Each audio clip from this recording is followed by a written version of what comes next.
jaalalaa fi kabaja goota qabsaa gameessa abbaa qeerroo, abbaa qabsoo, abbaa nageenyaa, abbaa dimokiraasii, abbaa walqixxummaa Jawaar Mohammad Talaab kabaja qabanii taa'uu didanii jiran jechuudha. Isuma ijaan arguunu waan guddoodha jechuudha. Sagalee guddoo kunuunfaa dhaabbata hin kaatanii jedhu.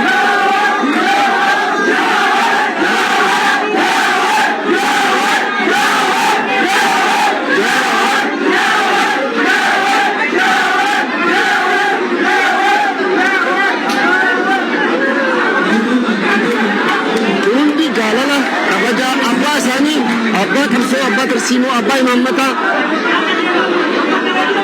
irraa qabanii arragaa guyyaa addaati. Guyyaa yeroo jalqabaatiif ka keenyatti hin taane egaa shirrii mootummaa Itoophiyaatii fi qaba adda addaatiin sagantaa sun odoon milkaa'ina ta'e arragaa biyya Jarman magaalaa Nuurenberg irratti qeerroo Nuurenberg wajjin jechuudha. Hawaasa Oromoo biyya Jarman biyyoota garaagaraa irraa dhufan wajjin Serata ega, sí. Salama ahorita.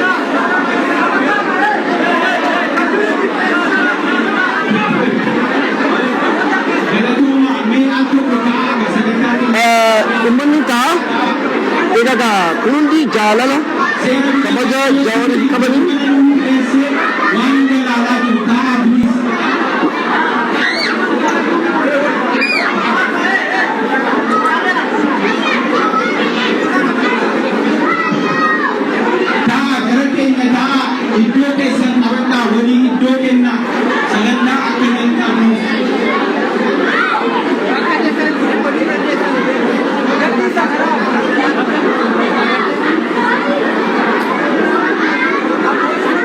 egaa ummanni keenya akkanatti bahee bakka jiru buqqa'ee isa simachaa jira. Enግዲህ ዛሬ ቀኑ የተለየ ቀን ነው።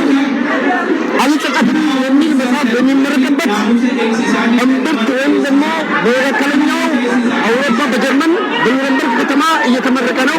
እንግዲህ የትግሉ አባት ወጥቶ የቄሮ ወጣቶች የኦሮሞ ማህበረሰብም እንደዚህ የተለያዩ ማህበረሰቦች እንግዲህ ለሱ ያለውን ክብር፣ ፍቅር እና ዝናውን ሲገልጹ እንደዚህ ነው።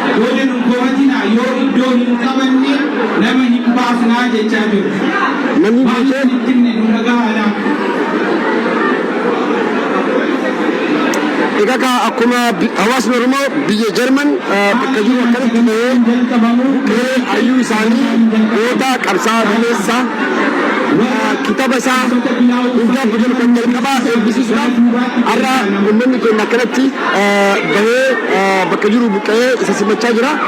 egaa hawaasni Oromoo Neezerlaand, Amsterdam jechuu, Faraans, Paaris jechuudha. akkasuma Manchesteris bifuma kanaan qophaa'anii akkuma keenyaa kanatti simachuu qabanii. kitaabni kun kitaaba seena qabeessa, kitaaba galtee seenaa isaatii fi akkasumas bahii qabsoo Oromoos akkasumas Itoophiyaa sirna baankii hanga taankiidhaati sirna TPLF yookaan ammoo IADEG buqqisuu keessatti hoggansa olaanaa ta'uudhaan gahee leencaa kan taphachaa